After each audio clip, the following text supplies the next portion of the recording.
Today we're going to reflect on the Acharayika Sutta, A 3.91, Anguttara Nikaya, Book of 3, Sutta number 91, the discourse on the urgent. Acharayika means urgent. This is translated in SD 47.13. The theme of this sutta is the urgency of the three trainings. What are the three trainings? This is the complete Buddhist or Dharma training, if you like. We have training for the lay people and training for the monastics. We have two groups of people in the Buddhist community. The lay people, of course, are those who live the normal worldly life. Sometimes the sutta would refer to such lay people as karma bhogi. Karma bhogi means those who enjoy sensual pleasures. Here meaning they live a family life, working life, or simply the life of a non-monastic, in other words, keeping to the 5 precepts. And on the other hand, you have those who renounce the world, and they are called the renunciants, Vavajita. And renunciants, they take up extra rules, and their vow and aspiration is to practice in such a way that they will attain awakening, especially Arahathood in this life itself. And to do this, they go through what's called the 3 trainings. Now, the 3 trainings for the lay people is called Sila, Samadhi, Panya. Sila is keeping the precepts, Samadhi is mental concentration, is a general term for meditation, and then Panya, wisdom, is the understanding that arises from the first 2 practices. Why are they arranged in that way? Sila, Samadhi, Panya. Well, Sila deals with precepts. Precepts is about moral virtue. And moral virtue is about our bodily action and speech. So in other words, our Buddhist practice begins with moral virtue, keeping the precepts, so that our bodily action and speech are disciplined. In other words, they are wholesome, so that our minds also become wholesome. So it's like a triangle. At the bottom you have moral virtue, and then the second layer is concentration. So when the body is at peace, it's easier for the mind to be at peace, to have mindfulness, to be able to meditate, to calm and clear the mind, so that we are at peace, especially as lay people. We are very busy with all kinds of difficulties and problems. So this kind of mindfulness and meditation help us to clear our minds and to be happy. So being happy is a very important aspect of meditation. That is why we do loving kindness, and in our meditation we also smile. So the idea is to build up this happy energy so that we can more easily keep the precepts. When you're happy, when you have lots of loving kindness, it's much easier to keep the precepts. And when you are happy, it's also easier to meditate. And with a happy body in a happy mind, in other words, the moral virtue aspect is wholesome, the mental training is wholesome, then we are ready for the arising of wisdom, meaning we're able to see true reality more directly. So this idea of direct vision is very important in Buddhism, in early Buddhism. Direct wisdom is direct vision. In other words, you see things directly, not through listening to others, not through reading books, not through someone telling you, but your own personal experience. So this is where we, through our own vision, look at what's happening around us. And there's one thing we carefully see, in this way, that is the impermanence of everything around us. In fact, in at least 10 suttas, the Buddha tells us if we do this regularly, if you reflect on impermanence regularly, we will attain stream winning, the first stage of awakening in this life itself. This is in chapter 25 of the Samyutta Nikaya, as 25. So, this is the lay practice. Now, in the case of the monastic practice, the practice of the monks, the structure is the same, except that they go a little deeper. That is why the monastic training, instead of Sila, Samadhi, Panya, the three trainings are called Adi Sila, Adi Samadhi, Adi Panya. Here, Adi, one of the important meaning is higher moral virtue, higher concentration, higher wisdom. What does higher here means? Well, higher, of course, in the case of moral virtue, higher means there are more precepts and to, in other words, help the monastic to restrain himself, to let go of the world, to renounce the world, so to speak. So that is the first renunciation, the physical world, the world as body, letting go of attachment to the body and so on. And then Adi Samadhi, or the word is Adichitta actually, in the training for the monks. Instead of Samadhi, the word Chitta is used, Adichitta. That means higher mind. Here, properly speaking, the training of a monk is to train themselves to attain very deep concentration, especially jhana.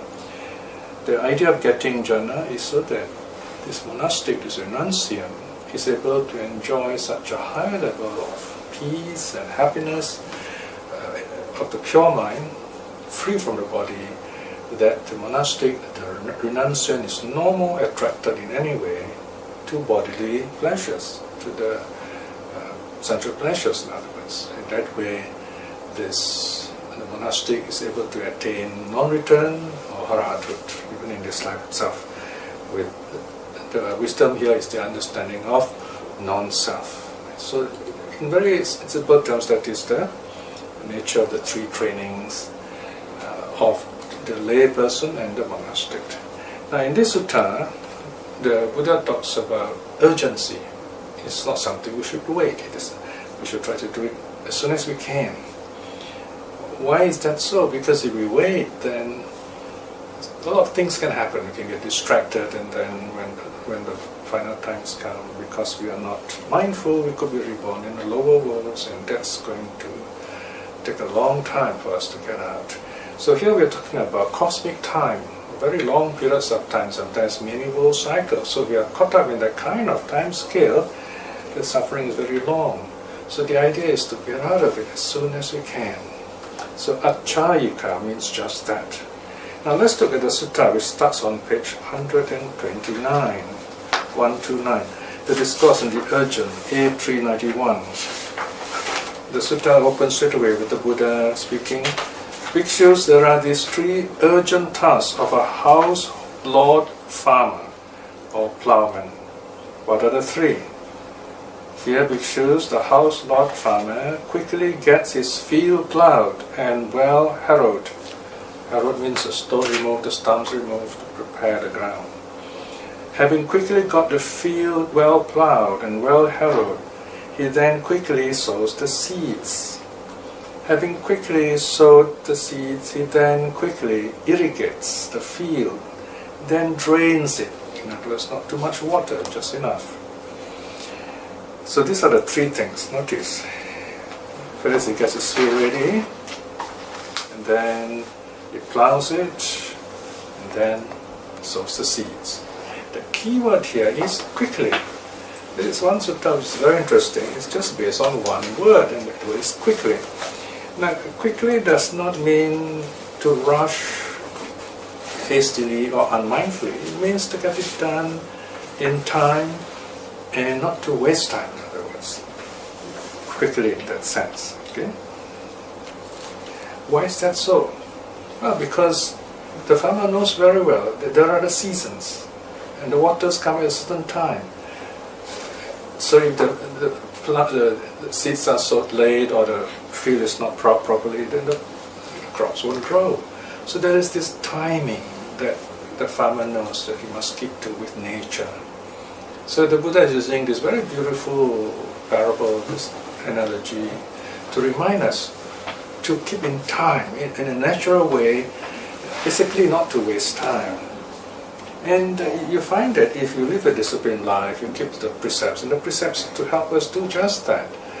The precept helps us to save time by not getting into trouble, by not having to worry about wrong things we have done, and in other words, basically, to be happy with ourselves. That once you're happy with yourself, you find you have all the time in the world to do whatever wonderful things you want to do. So if, in other words, if you're doing good things, happy things, you find there's always time for it somehow. Having time for it also means you find that you can go on doing it. There seems to be no end of it. And you're not concerned about it, you're not worried about it. You're just happy that you can do good things. So that's one way of looking at this word achayika, meaning to do it quickly or urgently. Notice the actual term is urgent. In other words, high priority. Give it the right priority. Then the Buddha continues, it says, "Now bhikshus, that house lord farmer has neither magic nor power to do this." So this farmer cannot use his powers and say, "Let my grain sprout today, let my grain ear tomorrow, let them ripen after tomorrow." Right? So here we have a very good idea of farming. We also have this very interesting document here to know that the Buddha was aware of all these wonderful events in his time, right? So in other words, when you grow crops, first the grain sprouts, and then the ears are, in other words, those like corn, they start coming out, and then they ripen. You can't, no matter what you do, you can go on talking to the plants, that the plants won't ripen any faster. Then the Buddha continues, "But in due time, bhikshus, when the seasons change, that house lord farmer's grain will sprout and ear and ripen too." Alright, so this is the worldly aspect of the sutta. It stops here. The sutta is neatly broken up into two. The first part, the Buddha addresses a worldly situation. In the second part, the Buddha talks about the Dharma. So here, what is the Buddha saying? There are other suttas like the Panchaka Itta Sutta, where the Buddha says, if you want to be happy, to be rich, to be beautiful, to be famous, and to have long life, or to be reborn in the heavens, there's no point praying for it. It doesn't work that way, the Buddha says. If you want all this blessing, there's only one way. You have to work for it. You have to live a life that conduces to that kind of benefit or blessing that you have in mind.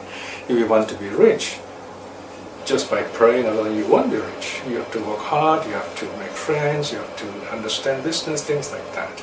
Same thing with being beautiful, same thing being happy and so on. Right? So here you have a very practical teaching here, very pragmatic teaching. The Buddha is saying, don't be superstitious, don't be magical, you work hard, you be diligent, you'll be successful. In fact, there is this interesting teaching, the teaching of questions. What is the one? What is the one most important dharma, the most important teaching? And the answer is diligence, appamada. Appamada in the Indian word means non-carelessness, not wasting time, and so on. But in English we have one word, diligence. Okay, so, and that is one word which covers the whole teaching. Diligence. Diligence in the body, that is keeping the precepts. Diligence in the mind, that is keeping the mind focused at peace. And then diligence in wisdom, understanding the nature of impermanence, understanding non-self, and being truly happy and liberated. Then comes the real teaching, what the Buddha wants to tell us. So first the Buddha uses something that people understand. It talks about the way farmers grow their crops and how the good farmer will keep in time. He will do everything quickly. Then the Buddha continues, section 6. Even so, you see this term, even so it connects the previous worldly teaching with the Dharma teaching. Even so, bhikshus, there are these 3 urgent tasks for a monk. Remember, you see the word monk, it doesn't merely mean a renunciant. This word monk, as the commentary tells us, refers to anyone who's listening to the Buddha, anyone who's reading the suttas, anyone listening to suttas even now, or you're listening to this recording. So that's the monk. Okay? Because the monk is not a person, it's a state of mind, in other words. When you go into meditation, for example, you're calm. So the Buddha Ghosha says that is bhikkhu power. That's the state of a monk. The state of a monk is a peaceful mind. Right? So that's the real renunciation. Of course, for lay people, when we finish our meditation, we return to the lay life. But in the case of the monk, his aim is to dedicate himself full time to this kind of training. Then the Buddha continues, what are the 3 urgent tasks? The undertaking of the higher moral training, Adi Sila Sikha, Samadhana, okay? Adi Sila, higher precepts, is the precepts of the monks and many more precepts. Adi Sila also means these precepts should be practiced to gain the path, the magga, the path. In other words, become at least stream winner upwards. Adi in that sense. And Sikha, of course, means training. And Samadhana is the noun for, from Samadhiyami, to undertake. Okay? Undertake the training in higher morality. Number 2, the undertaking of the higher mind training. Notice here the word, it's not samadhi, but the word is chitta. Adi chitta sikha samadhana. Why is the word chitta used here, not samadhi? Generally, samadhi refers to some kind of concentration, in this case, but not necessarily reaching jhana. But when chitta is used here, it clearly means the mind must be cleared of the hindrances. If the mind is clear of the hindrances, then the jhanas arise. So the duty of the monk, in other words, is to do this deep meditation, attain jhanas, so that we can easily overcome any kind of attachment to the body, attachment to sensual pleasures. That is why the jhanas are important to the monks. And the chitta is used for that reason. Number 3, the undertaking of higher wisdom training. Adi Panya Sikha Samadhana. So here the monk goes further, just reflecting on impermanence. It's also try to understand the Four Noble Truths, understand the nature of suffering, understand the nature of non-self especially. So his wisdom becomes deeper still, like the Buddha's own wisdom. Why is this important? Because the monastic also have to teach other people, be an example to others. So they need this kind of higher wisdom is very helpful to others. Now, bhikshus, that monk has neither magic nor power to do thus. Let my mind be free of influxes through non-clinging today, or tomorrow, or after tomorrow. Right? So what the Buddha says, if you really want to keep your precepts well, you can't pray. You practice keeping the precepts. You don't just pray. I mean, if you pray and then you still break the precepts, that's not helpful. If you want to have mental concentration, you don't pray. You can pray to all the gods, but you still will not have mental concentration. You want to have wisdom, you don't pray. You cultivate, you study, you reflect, and let wisdom arise in you through diligence. But in due time, bhikshus, on account of his higher moral training, on account of his higher mind training too, and on account of his higher wisdom training too, his mind will be free of the influxes through non-clinging. Here influxes refers to the world intruding, coming into our mind in the form of ignorance, existence, views, and so on. Okay, so in other words, the defilements from outside, so that no more influxes. It stops. It's right there, and there's no more clinging, no more running after the world and holding on to it. Therefore, bhikshus, you should train yourself thus. So this, in other words, this is what we should aspire to. Instead of praying, we aspire to this. A reminder, this is what we should be doing. And even right now, as you listen to this and you watch this recording, this is the aspiration we need to do. We need to tell ourselves, keen will be our desire to undertake the higher moral training. Keen will be our desire to undertake the higher mind training.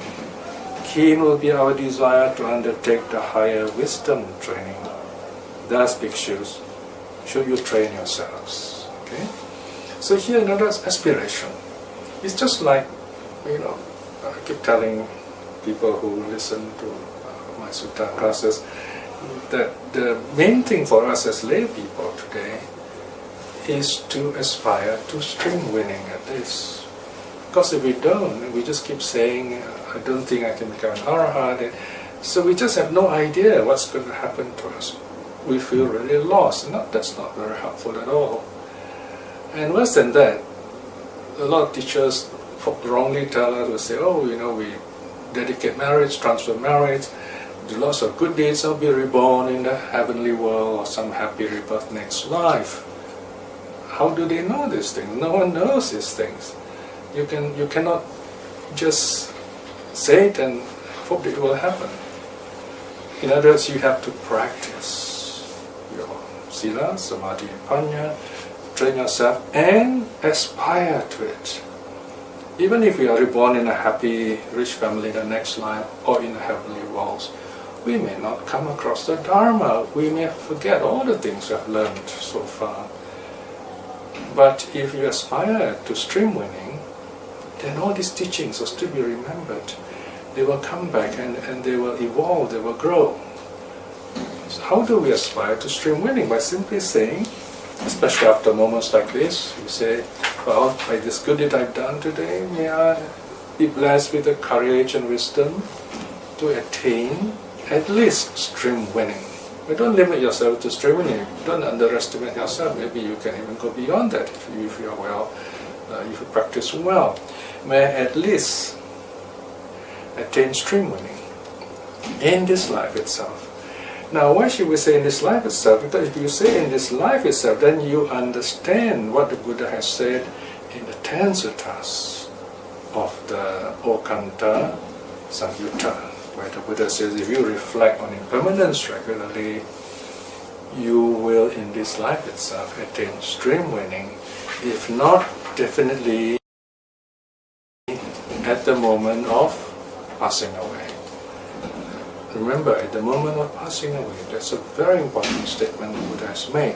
So in other words, if you regularly tell yourself, yes, I would like to be able to attain stream winning in this life, and I'm going to reflect on impermanence regularly, then you have that kind of purpose in your life.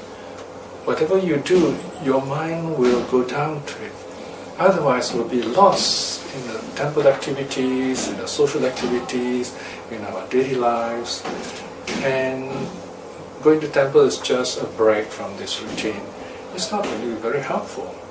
So in other words, if you have this kind of understanding, this kind of habit, no matter where you are, even if there are no temples, and I know many of you who watch this video, you are far away, you have no Buddhist centers, so you are all alone by yourself practicing the Dharma. I mean, it's so wonderful today. Through the internet, you can know the Dharma, you can know the suttas wherever you are, whether far north in Canada or way south in Chile or in Switzerland or in Japan or China. You're able to access the suttas and practice for yourself. And there are many good translations. So all you got to do is wherever you are, spend a quiet moment, spend a peaceful moment, going inside yourself. That's where the Buddha is. And when you are able to do that, you touch the Dharma, you touch the inner peace, and you build your wisdom And your courage, very important, Vesaraja, your moral courage to tell yourself, I'm going to dedicate my energies in this life towards attaining stream winning. Now if you're able to do that, then your mind also will go in that direction because you have told your mind to do so. So do reflect on this very simple and wonderful sutta. Now we'll close with a short reflection.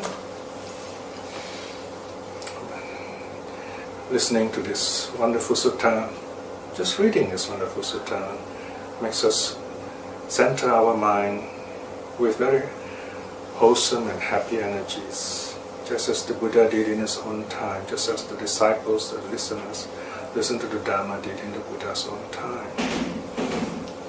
Reflecting on this wonderful teaching, by the power of this good deeds we have done, may we be blessed with courage and wisdom to aspire to attain stream winning in this life itself.